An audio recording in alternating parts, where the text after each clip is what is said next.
This week's featured guest is Scott, head of Black Gumbo Gardening. Scott has been gardening since childhood and began his YouTube channel in 2014 as a way to teach whoever might tune in how to grow food in the hot subtropics of the Texas coast.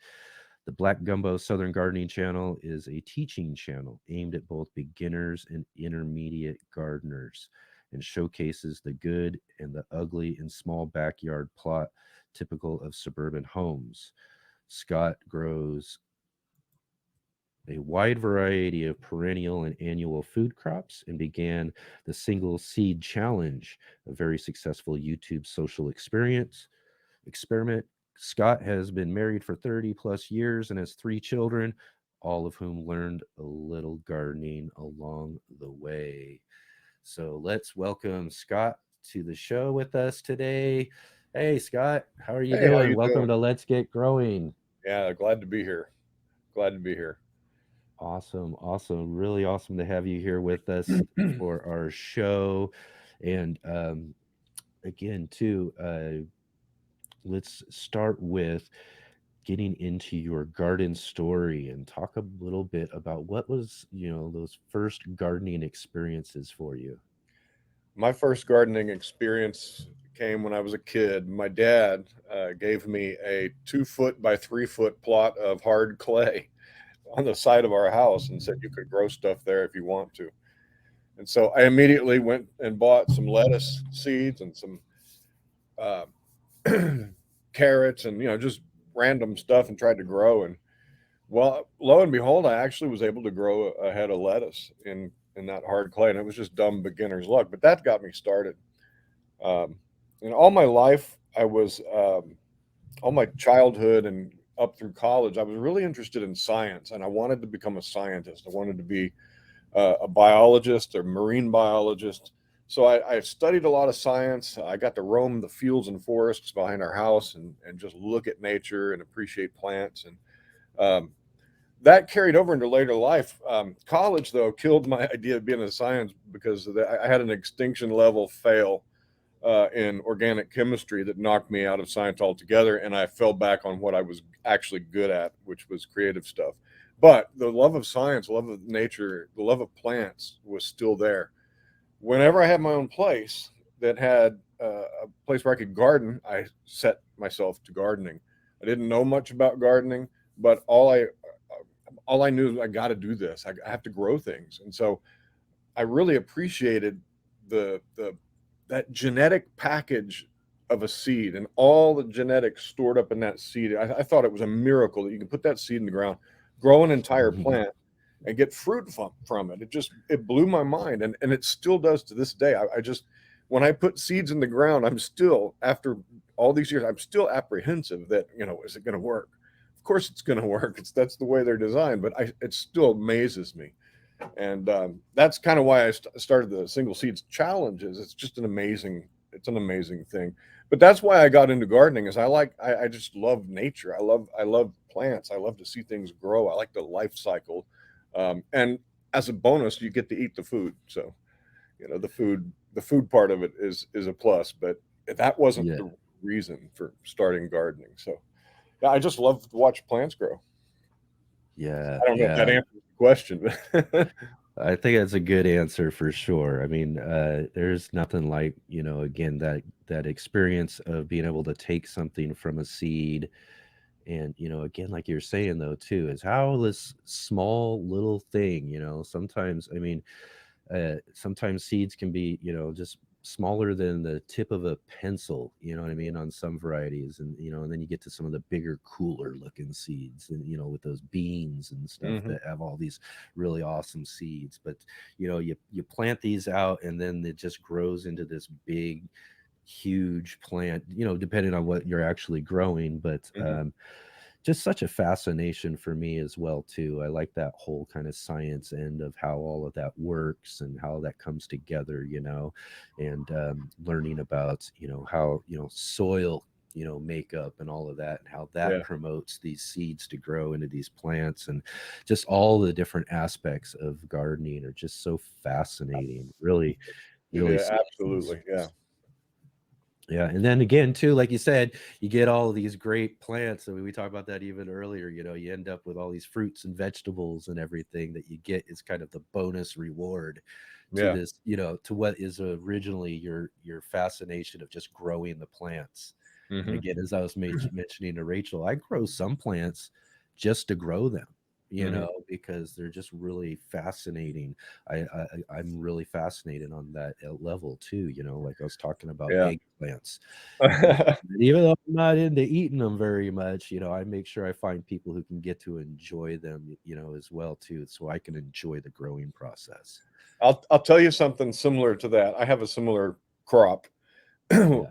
When I was a kid, my creative, my professional life for the bulk of my career has been in the creative side of things. I'm a creative director and illustrator, creative. Anyway, as a kid, I would read these golden books, these kids' books, and there was one in particular about a family of rabbits, and they had turnips, and they were pulling them out of the garden. And I something about seeing that with my eyes, being a visual person, liking the colors of that turnip.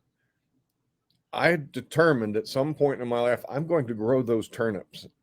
I don't even like turnips, but because I had seen them in a book and it made an impression on me when I was so young, sometimes I grow turnips just because I like to grow turnips because it takes me back to that book. And Yeah. I'll try to choke them down, but you know, some things I just grow like you just like. I don't like eggplant either, so but I'll grow eggplant. So I Yeah, understand that exactly. completely. There might be a few things I would, I get like you say, choke down or whatever, or I'll try,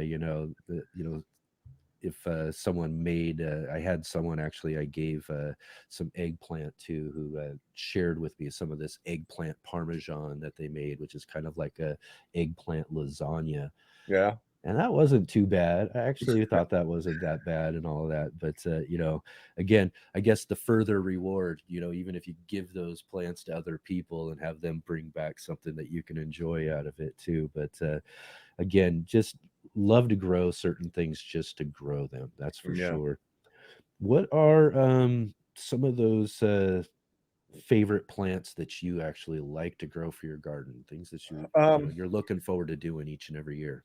I just like the basic things. I like tomatoes and peppers. Those Hmm. are my favorite things to grow, and the reason they're my favorites is um, the variety that you can get. I mean, there are thousands of varieties of tomatoes and peppers out there, and Yeah. I like to try different varieties, searching for those ones that I like the best. And there's so many that you'll never exhaust the varieties of tomatoes to grow. Um, this year, I have to admit that I almost killed off my seedlings. I stunted them, the seedlings of the varieties I was trying this year, um, because we had a very late freeze, and the room in which my seed starting stuff is in got too cold. It stunted them. They're still alive, but they're way behind. So I had to go to the plan B, which was to buy some starts, which narrows down your selection of varieties down to some of the common varieties that like Better Boy and Celebrity. I've never grown those before because I always thought, oh, those are the big box store varieties that everyone else grows. But now I get to try them, and it occurs to me that well, they're popular because they're good. People like them. People wouldn't buy them if they weren't any good. So I get to try those varieties and peppers. Man, I love the peppers because I'm not really into the super hots, but like Rachel said, you see those things ripening on there. They're like jewels. They're like it's so colorful and it makes you smile when you've seen your green pepper sitting there on the bush for weeks on end, and all of a sudden one day you walk into the garden and boom, they're red or they're orange or they're bright yellow. It's just so rewarding. So those are the ones I like the most in terms of annuals, but Yeah. I've become more of a perennial lover these days, and I'm most excited right now about growing apples.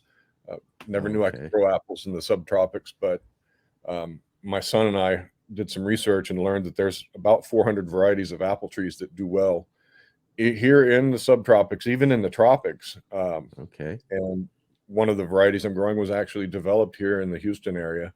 So, and I'm getting my first crop of apples ever, and I'm so excited about it.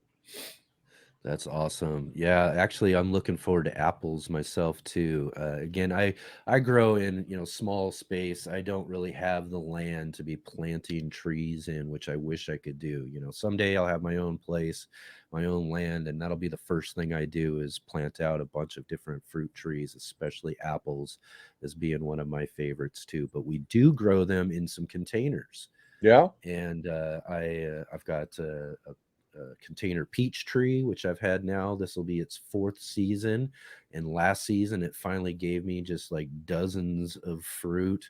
It was really awesome to be able to accomplish that, growing in a container.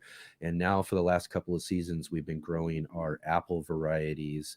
And last year wasn't the best for getting them, but they were just kind of maybe getting used to their containers after a couple of seasons. So this year, I've really got my hopes up that we'll have lots of different apples to be able to harvest off of our plants. And as well, I've got a fig tree and also a peach tree that we just got started up in the last season or two. And so hopefully we'll be seeing something off of those too. So, whether you got land or you got to grow containers, growing trees and fruiting trees is a really great thing to do because, again, like you said, it's a perennial. You're going to get this year after year after year. Once those Hmm. really get established, that's something you can really look forward to, without all of the real work it takes, starting something from seed and growing it throughout the season like you do with Right. annuals. Yeah. The perennials are actually, I don't have a lot of space either. I've just got a suburban backyard, but I stumbled upon backyard orchard culture. That's a method or a technique of keeping trees small and stunted, and Yeah, so that's the experiment. We'll see if it works. I'm that's a long term project that hopefully over the years I'll be able to build up some helpful videos that yeah. might be useful to folks. Yeah. Yeah. Yeah, and another one of my favorite perennials though too that we grow is blueberries. Mm. I've got these big, large totes, and we actually moved blueberry plants that I grew in the ground. They weren't in the best space, weren't doing very well for a couple of seasons. So I finally decided, let's pull them up out of the alleyway ground, stick them in these large totes. And now for the last couple of seasons, I just been getting so many blueberries off of these things. And it's again one of those things that year after year is something to look forward to. And I ain't got to do much work other than maybe kind of prune them back a little bit or shape them up just a little bit. But for the most part, that's something to look forward to. Yeah, that's So great. yeah, I'm an expert. I'm an expert at killing blueberries. I can't grow them. yeah. I don't know why. Yeah, yeah. Again, with these ones, it took a while for me to get them figured out. I put them in a space where I'm not sure if it was, because of the soil, which I, probably was, or if it was just necessarily where it was in the, getting like way too much direct sun because the plants, were getting a lot of leaf burn. So I decided, like I said, to pull them up out of the ground and stick them in these big totes so I can kind of move them to a place that would be best for them, and also to be able to control a little bit of the acidity of the Hmm. soil Right. because blueberries just really want a real acid soil. And um, and I think that's really what does the trick. So maybe that's something you could try is put them in a big container and get them some really good acid loving nutrients and soil and all of that. So what is it that um well, we talked about your favorite plants to grow. What is it that's some of your least favorite plants to grow in your garden? What, kind of Um, present a challenge for you, or you just don't, you tried growing and you just don't do it anymore? Spinach, leafy greens. I um I have trouble growing spinach specifically.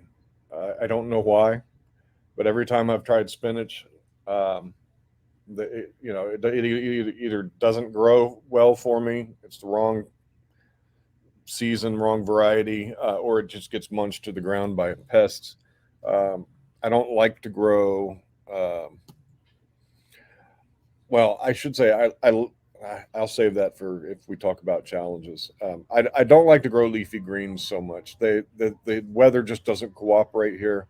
It's usually too hot. Everything bolts. And if I try to grow it in the wintertime or over the fall, I end up with um, we get a freeze or something. Thank you, appreciate it. Sorry, I'm outside actually. This is real YouTube life, right? Some That's mailman right. just showed up. So I'd have to say it's the leafy greens and things like that. I'm just not a fan. That there's low success rate for me with leafy greens. All So right. Yeah. Yeah. I that's one of again, probably because of our different regions and all that. That's just one of those things that works out for me so well, and so a hmm lot of my leafy greens too, after I harvest them, I'll leave some of them behind so that they can go to seed. And anymore, I just get them popping up all over the place on their own. So, that's kind of a, you know, by luck too, that I get to have a lot of those in my hmm garden and get to enjoy them. Spinach, is one of those ones that, again, will do really well, but if I keep them, early in the cooler season, but as soon as that sun starts peeking out, as soon as the temperatures even get, 80s with any couple of bright sunny days, then they just immediately bolt, hmm and that's just one of the hardest challenges with that because I love spinach. Spinach is probably one of my favorite greens of all to, you know, that's not just to exactly grow, how it but to have. works. Yeah, that's exactly how it works here. We have our winters, which you can usually grow through the winter here. But then more often than not, it goes from winter straight into 80-degree weather, and that's what happened this year. So our spinach just wouldn't last, even if I got it growing, even if I protected it from the freeze we had. Yeah. But I did find there's a perpetual spinach. It's called perpetual spinach. It's a Swiss chard actually, but it tastes more like spinach than chard. I've grown Yeah. that, and it's grown. It will grow year round for me. It grew through. It had snow sitting on top of it, and it went through our blazing summers like a champ. So, I mean, if somebody wants a foolproof leafy green, that perpetual spinach is actually something that I've been able to grow. So I probably think most folks should be able to grow it. Yeah, definitely. Let's see. There's a question being asked to take us back to your apples. We have someone joining with us. Bloom, where you're planted, asked about. They live in Dallas, and we're wondering about the different apple tree varieties. What are some of those apple tree varieties you're trying, or some of them that you would recommend for that region? Um, I would recommend that can I mention a business on here? Sure, I would sure. recommend you look up Cuffle Creek Apple Nursery online. Cuffle Creek used to be in California, but they've since moved to Uganda where they're growing apples. It's kind of their mission to grow apples in the tropics, and Yeah, that's where I got my apples from. I have the impression they will be coming back to the United States, but on their website they publish a list of varieties of apples that are heat tolerant and low chill hours. And Mr. Cuffle publishes a little online booklet that you can buy that teaches you how to grow apples in the heat. And he says when you're talking about the subtropics, throw out all the chill hour information. It doesn't matter. These varieties, they just do well. So some of the varieties I'm growing a Fuji, which is a Japanese apple, an Anna, which is an Israeli apple tree, and with the Anna you have to grow uh, co-pollinators. So the classic pair is the Golden Dorset. So I'm growing that one. I'm growing a variety called Shell of Alabama, which is also an early variety. So those three, if you're going to grow one of them, you need at least one of the others. And those are the ones that are fruiting right now. They're the early varieties. I'm also growing a King David. I can't see the tag from here. I've got a few of them in containers that I'm going to use for grafting stock later on. Um, but yeah, there's a lot of apples. There's about 400 different varieties that are on the list of tropic tolerant apples. And nobody, I didn't know this. I thought you had to live like in zone 6 and above to grow, apples. I know we can grow peaches and stone fruits here and pears and weeds, but I didn't know you could grow apples. But that's why I'm so excited. I'm actually witnessing these apples go through 100-degree summers and still bear fruit in my backyard. It's amazing to me. So Yeah, those are some of the varieties, but check out the list at Cuffle Creek. He publishes a list of heat tolerant yeah. apples. Yeah, excellent, especially for all of you in those areas where you don't think that you can grow them. That's, I guess that's one of the cool things again about gardening is learning all of these new things. Mhm. Some of the things we get these preconceived conceptions about certain things as we're learning about them, but then comes along somebody who can show us, hey, wait a minute, no, you can actually do this. You've just got to try it and work these different methods in order to do that. So again, really great to see that you're able to grow some apples there too. Let's Yeah, see here. Got someone who mentioned, let's see. LP says, have you tried amaranth, Kalula? The young leaves of amaranth are used as spinach substitute. I've never grown amaranth on purpose. We have a wild variety here that comes up every now and then in my garden, but I've never grown it on purpose. Um, so maybe that's something I could try. Yeah, yeah. I don't think I've tried that either myself too. So again, something we could try in our gardens if you're looking for something that's kind of a spinach substitute. Um, Longevity spinach, that's something I've actually grown the last few years as well too, and that's something that grows well during the summertime, during those hot months and everything. And really simple too. I got gifted some pieces of longevity spinach plants, and I just each year, when I'm done and it starts heading towards the cool season, I just cut the tops off of them and I stick them in a jar of water, and then they root out and they kind of sit there in the warmer house and everything for the cool season. And then when it starts warming up again, I just put them right back out and plant them out in the garden, and they start growing all over again. So I started with one set of cuttings probably about 4 or 5 years ago, and Wow. keep getting them growing year after year after year. So that's another one that I really recommend too if you're looking for a heat tolerant spinach substitute. Yeah, there's also another one. I believe it's called Malabar spinach. I'm not I didn't like it. I grew it a couple years ago. It's slimy, and the sliminess kind of put me off. But it grew Yeah. like crazy. In fact, it grew so crazy it was almost invasive, and I could almost not get rid of it. But if folks are looking to try a heat tolerant spinach substitute, Malabar, I think it's called Malabar spinach. You guys probably know what I'm talking about, the slimy stuff that you Yeah. find everywhere. Yeah. Yeah. Yeah. Excellent. Now, so again, too, our question of the week this week was, what are your biggest gardening challenges? What are those things that challenge you the most in your garden? um, I have a couple of them. The heat of summer combined with me growing older in age, that's really tough. The, Yeah. the heat, you never really get used to the heat. And it's not just the heat. I live on the coast, so we have high humidity. And we actually have a cooling effect from the Gulf of Mexico. So we're not as hot as like it gets hotter up in Dallas than it gets here. I'm in the Houston area. I'm kind of in between Houston and Galveston, but it gets hot.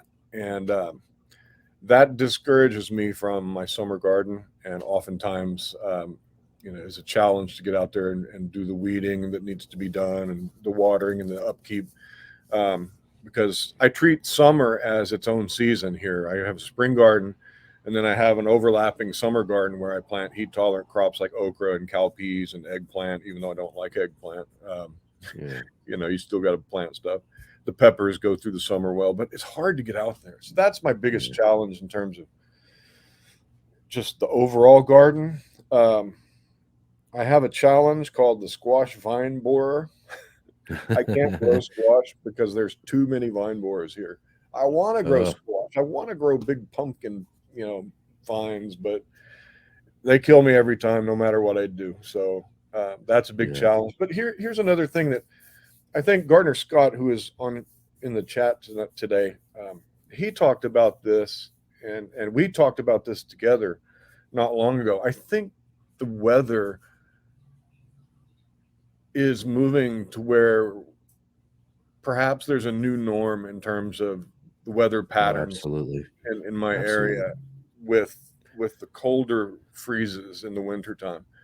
In the past 3 years, we've had two major freezes that were really unheard of for our region.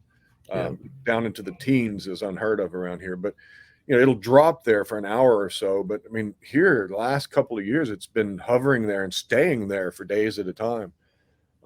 That's a real challenge. That will challenge me to have to change my gardening methods, my timing, the things that I choose to grow. I love to grow citrus, but I've got a poor lemon tree in the ground that's died back twice in 3 years, and that's a real challenge. So I have to pay attention. All of us gardeners, we need to pay attention to the changing patterns and adapt to them. And I think that's a hard challenge because we get set in our ways. March 1st is my average last frost date, but I couldn't put anything in this year until 2 weeks after that. At least I know it's an average, but you get set in your ways and you target March the 1st, or you target whatever date it is for you. Those dates might be changing. Who knows? So that's a challenge to me. yeah. Well, I definitely agree on that point as well too. I mean, I've just been learning to grow and garden over. I started 10, 11 years ago here in Southern Oregon, and it's one thing to start learning methods and growing and dealing with certain things and all of that, but as over these last 10 years, each year progressively has changed as far as the Mhm. climate, and we're seeing different things, a little bit different than what you're experiencing there down there. And it's Texas, right? Right. Yeah. So for us up here in Oregon, it's not necessarily the extreme winters, we're getting more extreme summers, Mm. and that's also again something, as you were mentioning there too. We also had Greg Peterson on with us this last week, and he was talking about, he gardened out of Arizona, and one of the things that he had to, he talked about was kind of similar to what you were mentioning as well, is that when you get into that real heat of summer and you get into that sort of situation, that's kind of his, like, what a lot of us more to the north will do is take the winter off because things just freeze Mm. up, and it's, that's our time to kind of hunker down and plan for the next season, all of that. Well, it's kind of the opposite when you're down in the south like that in extreme heat. You're kind of Yeah. taking the summer off Yeah. and then planning for those other, for the fall, winter, and spring seasons. So, Yeah. and again, too, it's amazing, to see, within your own, you know, these sort of climate changes that are supposed to be lifetimes of changes happening within, a decade or so, and Right. experience that sort of stuff.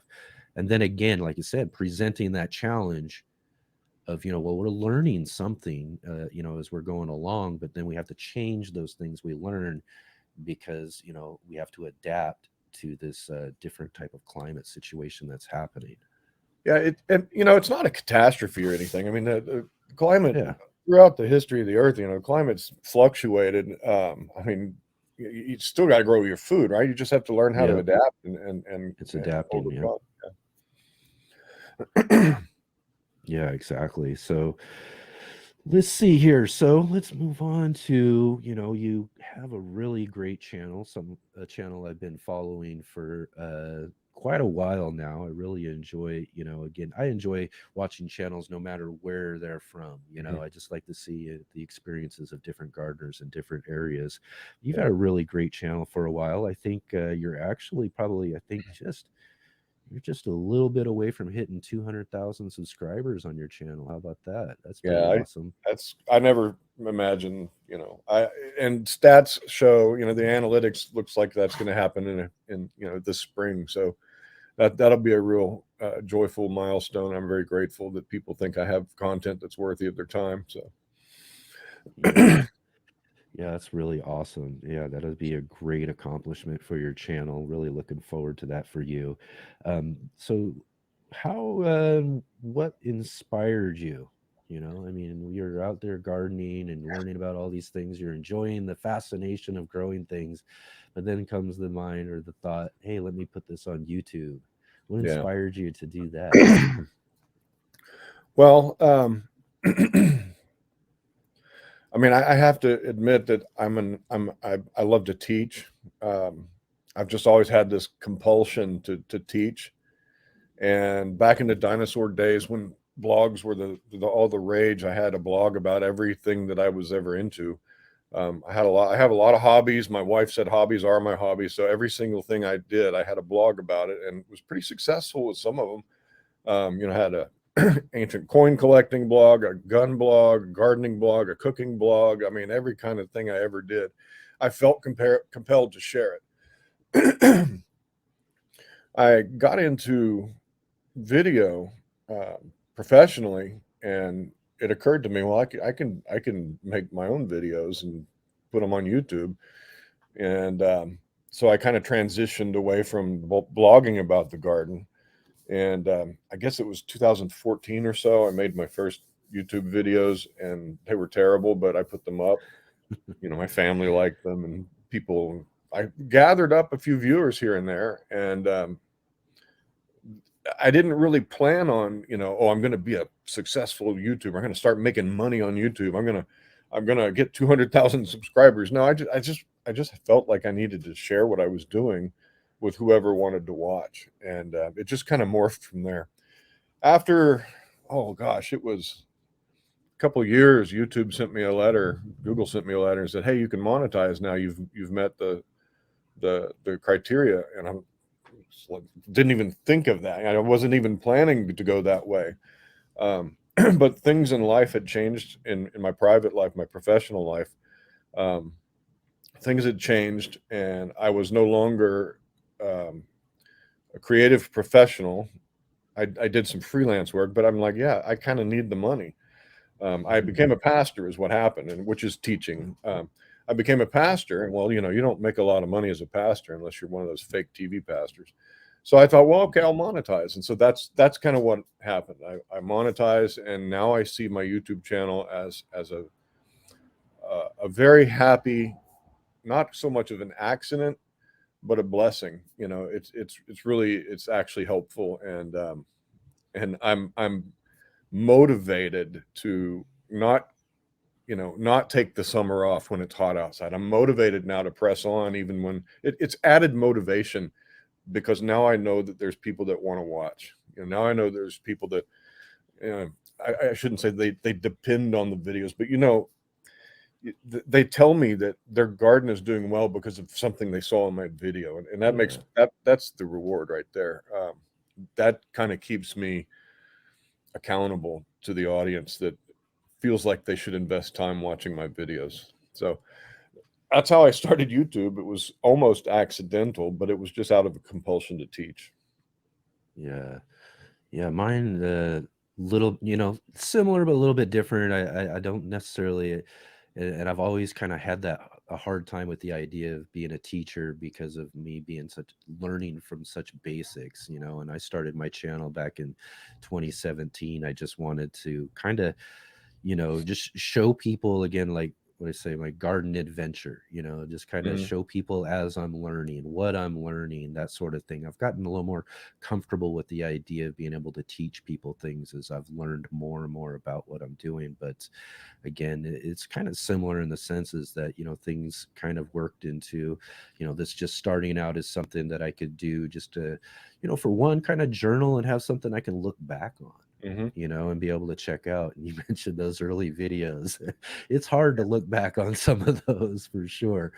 But, it's great to have that kind of that kind of history to look back onto, and Yeah. it's and then turns into kind of this like you're saying, happy surprise. You get some Hmm. people starting to follow along with what you're doing, people who start responding and giving you feedback with the things that you're putting out there with your videos. And there's nothing better than to get a comment from somebody telling you how much their garden is improved or different, or they're enjoying their experience just a little bit more Yeah. because of being able to watch what you're doing with your channel and everything. That's just really great. I've biggest thing I've gotten out of all of this is, being able to gain that, wider gardening community who Hmm. makes what I do even more enjoyable. Because, let's be honest, it's not that easy getting out there with a video camera and trying to time things out right, or to do certain things when you're working to put together certain video Yeah. projects. And then Yeah. also, like you said, it's great to have that reward Uh-huh. of the monetization and all that stuff too, and be able to look at it as sort of a business as well too. Yeah. Making videos about gardening adds a whole nother layer of work to gardening. You're not just Yeah, out there gardening. It looks like it on video, and you put together a story, you edit it well. I try to cultivate. All gardening channels are a little bit different, but each gardening channel has a different feel to it, and I try to cultivate the feeling of, I'm just your next door neighbor, backyard yeah, gardening. Just come hang out with me, and we'll learn something together. Um, yeah, but I also try to be truthful about when I have failures, or when I I've taken down videos because I since I later learned that the things that I was showing were actually wrong.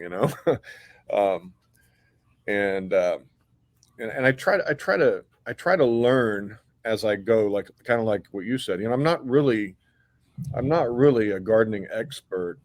yeah, I've learned what I do in my backyard. I've learned what works and what doesn't work, and I've learned a little bit about gardening along the way. Um, you know, but if I were to be placed before people for like a question and answer on gardening, it's like somebody asked me just today in my comment section, how long did tulip bulbs keep? I don't know.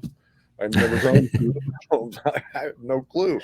But yeah, I try to be truthful, and I think I think there are some channels out there that unfortunately aren't truthful about gardening, and that's harmful. So I try to be a place where yeah, if I'm going to say something on my channel, I believe that it's the truth. So I hope yeah. that that comes across.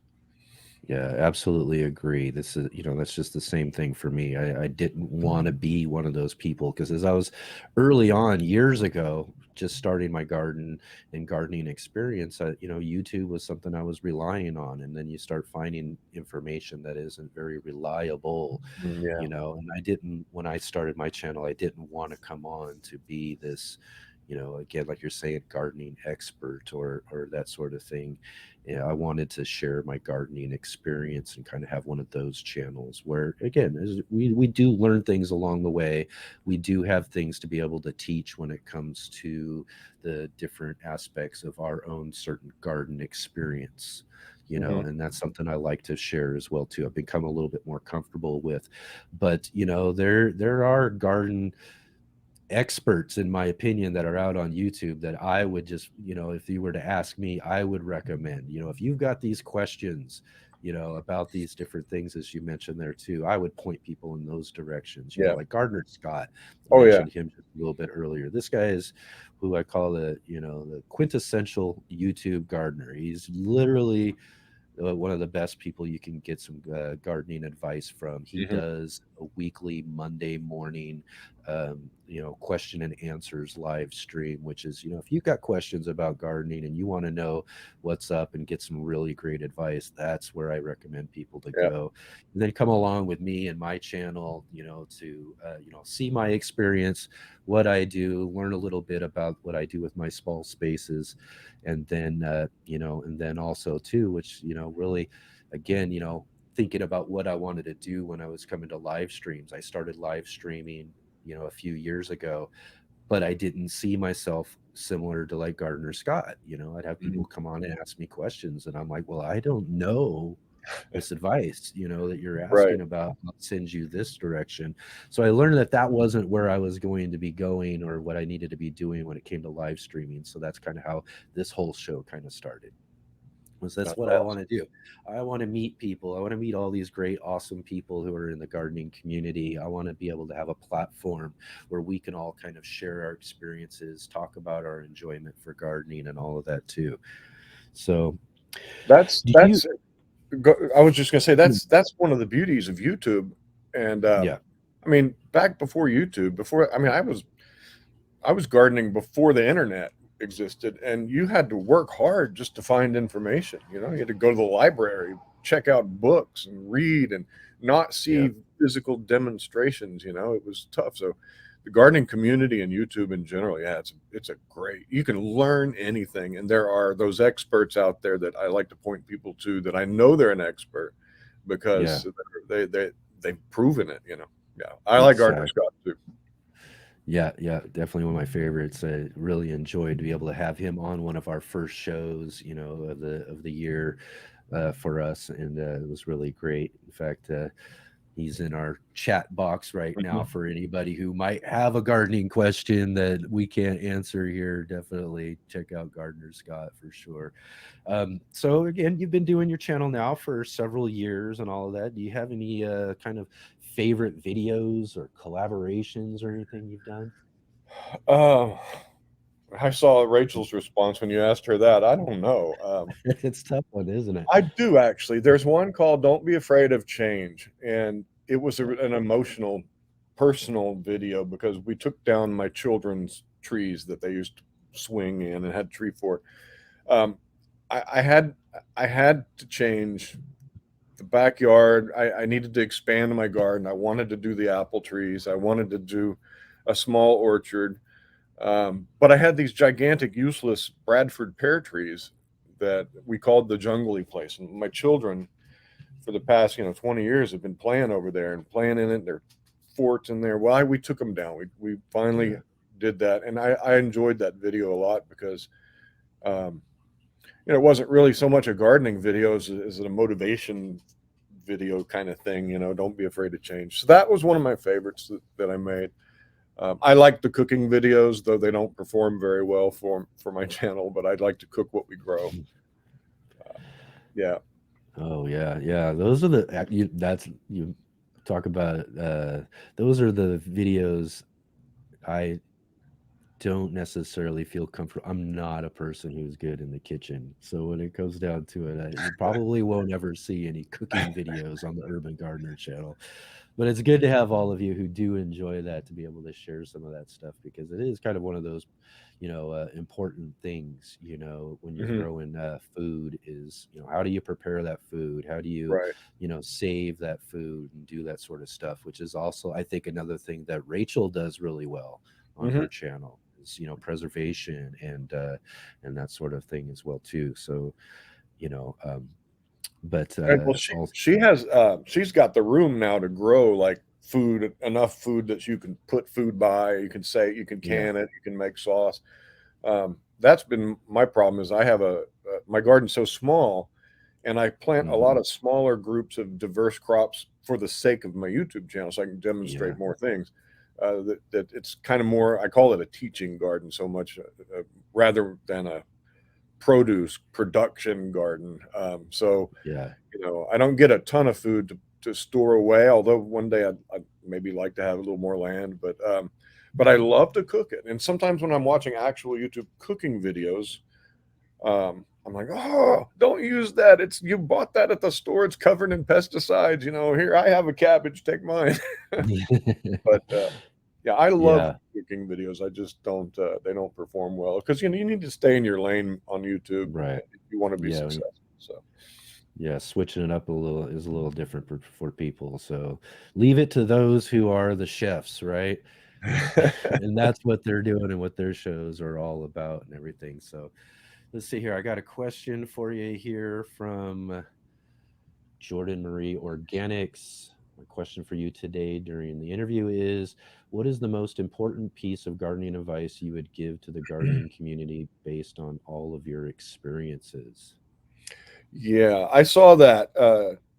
I saw that question earlier, and I said that I would think about it, and I wrote down some some notes. I think the biggest piece of advice I can give to any gardener is to remain positive because you're going to have challenges. You're going to do things wrong. You're gonna have failures. Um, Remain positive and think long term because gardening is a long term. If you want instant gratification, gardening's not for you. You know, you collect stamps or something, but um, we've got to learn as gardeners to be resilient and to expect challenges to come. We need to learn to meet those challenges and not be frustrated by them such that we quit. We Yeah. need to solve our challenges, get on YouTube and figure out how to solve the challenge or the problem and push through. You know, don't give up. Gardening can be so encouraging, but it can also be very discouraging. Um, you know, last year was my year for pestilence in the garden, and it could have really turned me off. You know, it could have really frustrated me. And if I was a new gardener, I probably would have given up.